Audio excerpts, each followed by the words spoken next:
Welcome to Art Studies 195 Curatorship. This is Maimi Hirano, who will be facilitating the course with Miss Tessa Guazon. I am an independent curator, and I also teach as a lecturer at the Art Studies Department at University of the Philippines, Diliman. My curatorial practice involves different scales, forms, and platforms, which include international art biennales, community art festivals, artist in residency programs, as well as my own art initiative called Lord Nadito Projects. Curatorship is a field of study that requires theoretical explorations as well as practice-based intellectual capacities. It is my pleasure to co-teach the course with Ms. Guazon. In this video, I interviewed Ms. Guazon about the exhibition that she curated at the Vargas Museum, entitled "We Are Going to Have to Live Outside." It was recorded during the Ingress and the installation of the exhibition.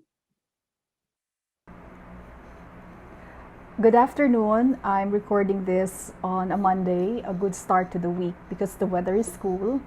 Over the weekend, Mayumi and I already had an initial recording. It's a conversation between us because I was in the middle of installing an exhibition. So welcome to Art Studies 195 for the University of the Philippines Open University or distance learning classes. The course is more an introduction to curatorship. We will look at ideas and theories that shape curatorial practice, and we will also be oriented with the processes and the tasks of a curator. So we will answer questions like what exactly does a curator do? How is curatorship understood in a very specific context that is art? We've come across the use of the word curated or curator in everyday life now, in everyday context, in our social media feeds. And we will also discuss why these terms have spilled over to a more everyday life context and how it shapes common understandings of curatorship. So in the conversation that Mayumi and I recorded, we talked about the larger context of the exhibition I curated for the project Proto Para Rethinking Curatorial Work. So that larger project is the outcome of a decade-long initiative between the Japan Foundation Manila and the UP Vargas Museum, and in recent years, a partnership with a new platform for Philippine contemporary art, which we call the Philippine Contemporary Art Network, or PICAN. So it's a series of curatorial development workshops wherein participants present an exhibition proposal or a curatorial concept. They were then mentored by members of PICAN, and a number of grantees are chosen to realize their exhibition projects. So alongside the grantees, the coordinators of PICAN and its director, so I work with colleagues Patrick Flores, who is director for PICAN, Robert Paulino, and Renan Laruan, who are my co-coordinators for the platform.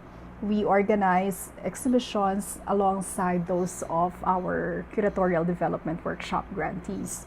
So the conversation that Mayumi and I recorded covers a range of questions.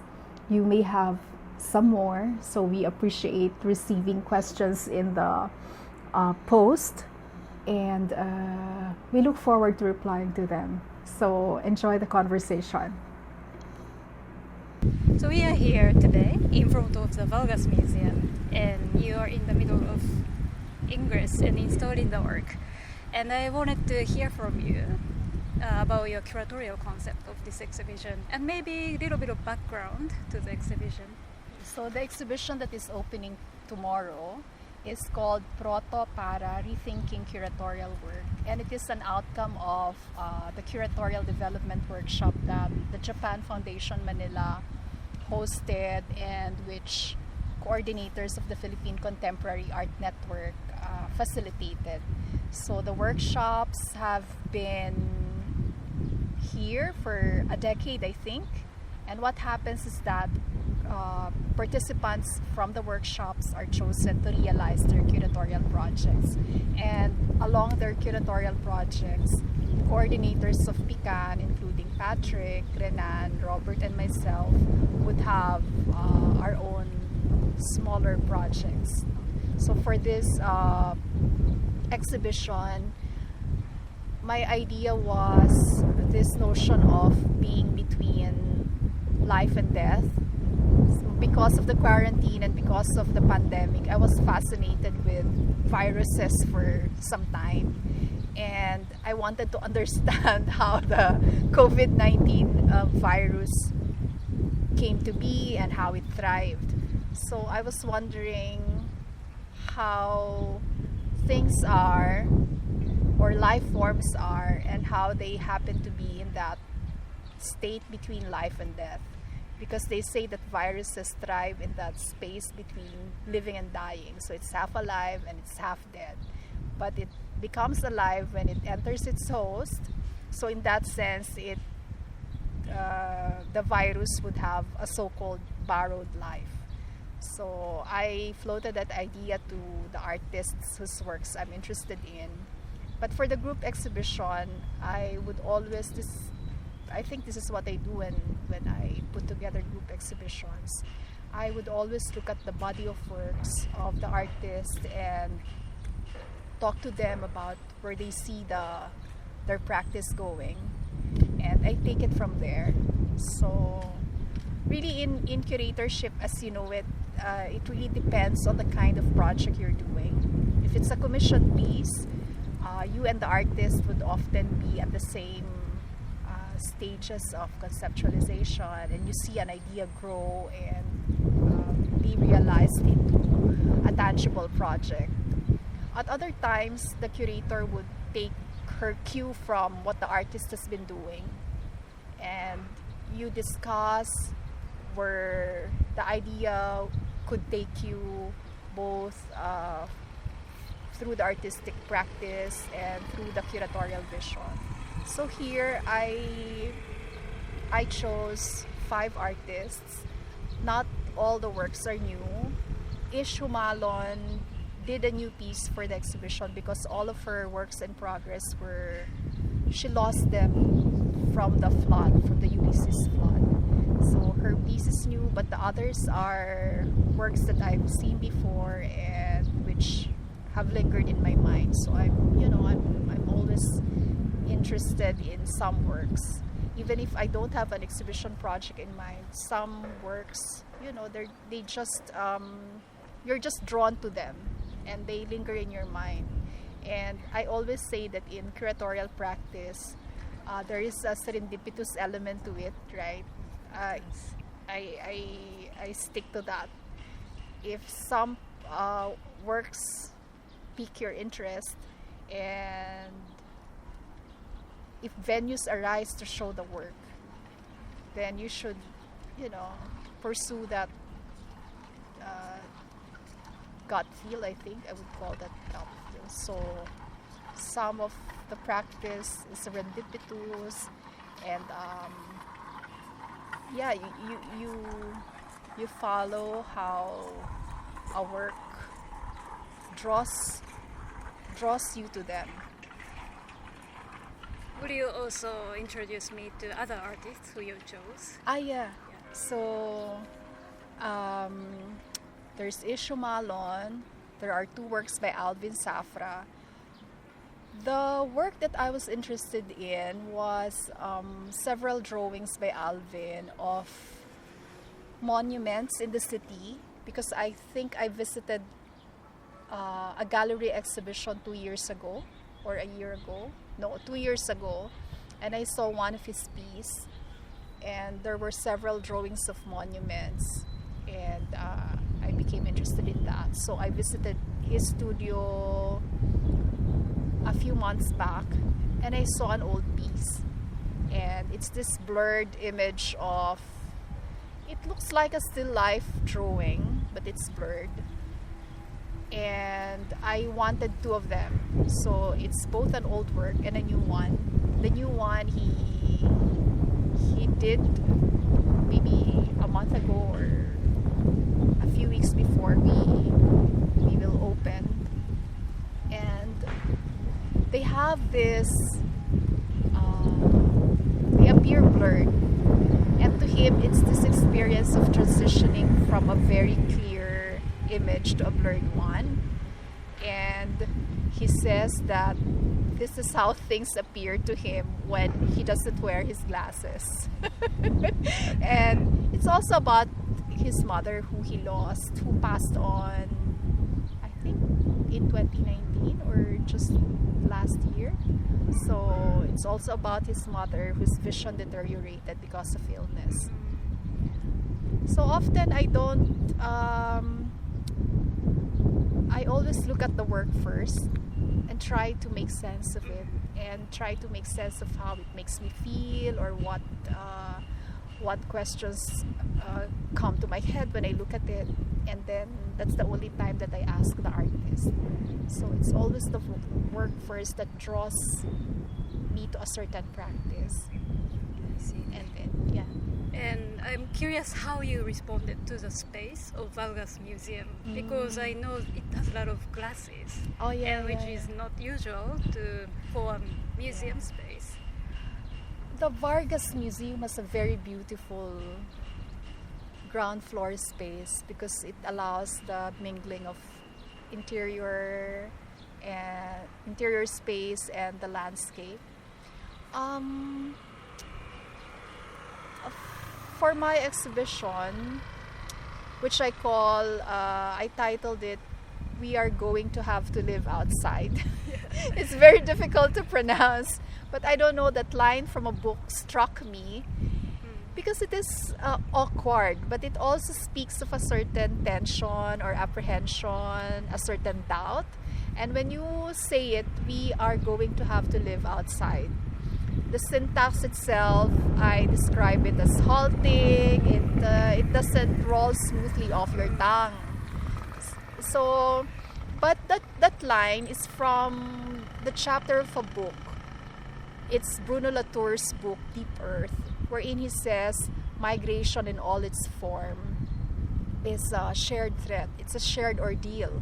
And it's not only humans who drive away fellow humans from their homes or their spaces, it's also humans who drive away other living species. And as many of us would realize, this is how we came to this pandemic.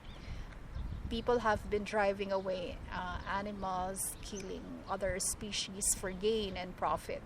And this is how viruses who come from bats migrated to humans, and then they continue to mutate. But yes, so for the exhibition, I have one big wall where Ishumalo's piece would be, and 4 panels on which I will show 4 works. They are companion pieces, so Alvin's work will be side by side. Emmanuel Santos, a photographer who is now based in Australia but whose works I've written about, will also be placed side by side. Buen Calubayan's work, which is like a diagram of the life cycle of an artwork, will be on the glass. And Mark Salvatos's work is a sound piece which is installed outside the museum. So it's a beautiful space, but you also have to consider that natural light enters through it. So you have to think of lighting as well. And if you're doing a group exhibition, you will have to imagine how the works will converse with each other. So you have to have that interesting balance between the visual characteristics of the work, the messages they convey. You have to consider that, as well as their placement in space. What I would always do is to move in the space, imagine myself as a visitor to the exhibition. But I realized that what I often like is to have a view of the works from afar, like a panoramic view, or a certain view would lead me to a work. So it's like a visual cue. So sometimes when I think I did this also in an exhibition that I curated in Taipei, and I wanted to mimic the title of the exhibition of walking through I titled it it escapes me now, but it has something to do with traveling by water and traveling by air. So this sense of movement in space. It was a big museum, but I wanted to replicate that kind of feeling, and it's something I always aspire to for exhibitions. So layout is not, it's not a simple thing. It's you just don't hang artworks. It's part of the atmosphere that you conjure for an exhibition. And for me, it's important that I have this visual. I wouldn't call it a panorama because it doesn't always turn out to be a panorama. But certain areas of the space or certain works would lead you to another work. So, so layout is very important. I think that's the kind of experience I miss during the lockdown, because we get to see a lot of artworks online, but we can never experience this kind of physical space, and we can't. I think our attention is rather directed on the internet platform. Yeah, I think the internet platform misses the effective physical response to an exhibition, because your experience of the exhibition will change depending on the time of day, whether it's, especially with the Vargas Museum space, when it's sunny outside, your experience of the works inside the museum will change because of the glass walls. So that's something we miss from virtual exhibitions, and how these physical experience can trigger certain emotions or reactions. But I think the advantage of a virtual exhibition is you have the chance to really just focus on the work, right? You can, it's a very detailed focus on the singular work. Right. But I think what's missing is to look at the entire exhibition as a unified whole. Right. Yeah. The conversations between the artworks. Yeah, and how you move from one artwork to another, because that plays into how you give the meaning, your movement in space as well. So I miss that a lot. Yeah, so Mark proposed to you that he wanted to install a work in the trees, and because I also curate and I work with artists, right? So I sometimes feel like, installing a work outside, and especially it's an electric device, I have to ask the staff to take care of it all the time. So in terms of maintenance, it's also, some concern for the curator, but also the idea-wise, we are not sure how it's gonna turn out. Yeah. So when you received this proposal, what was your reaction? Oh, I was very excited. I wasn't. But I often do. I don't think right away of whether it's impossible to install. If the idea is interesting for me, then we will find ways to install it. So I really liked it. In my mind, I had this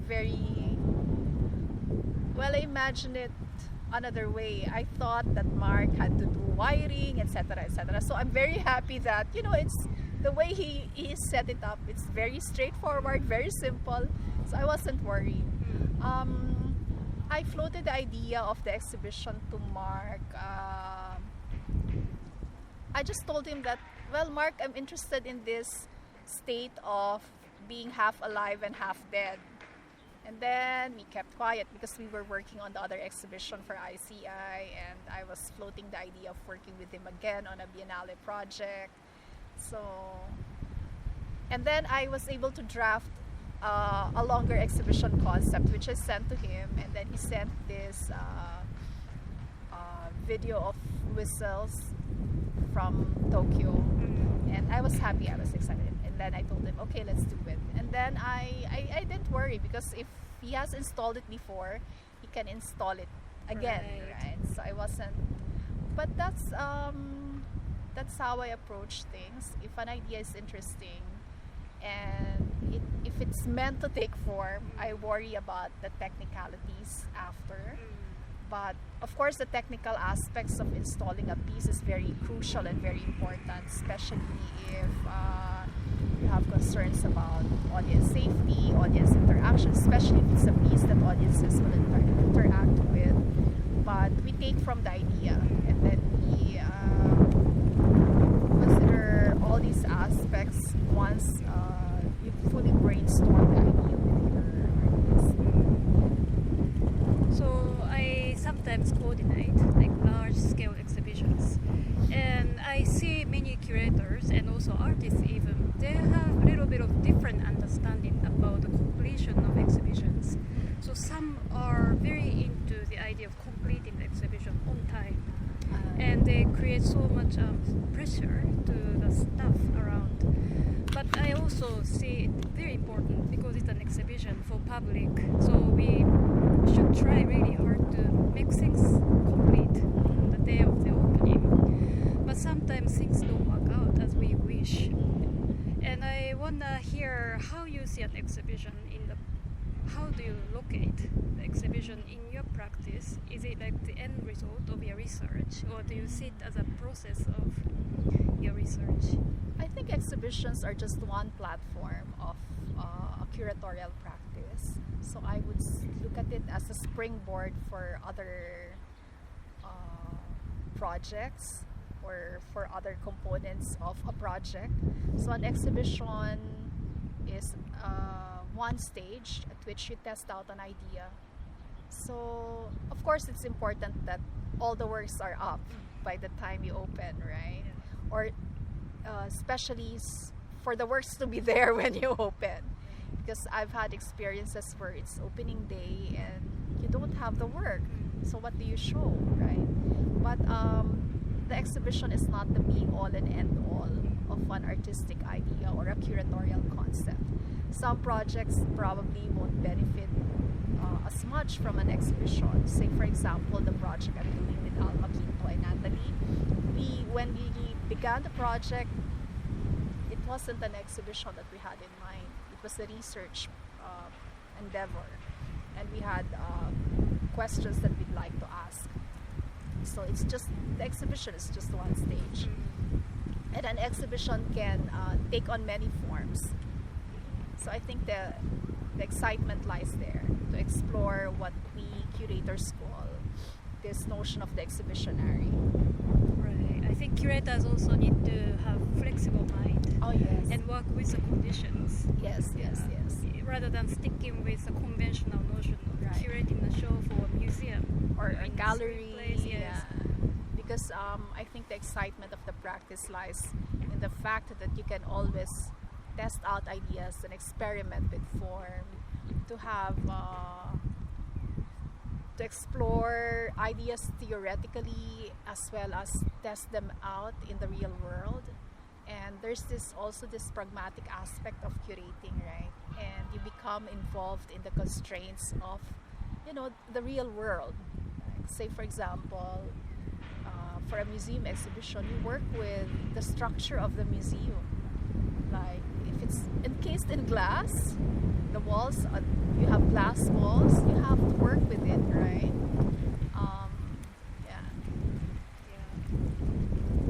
I think that we're doing this for the course we're teaching at the University of the Philippines, Open University.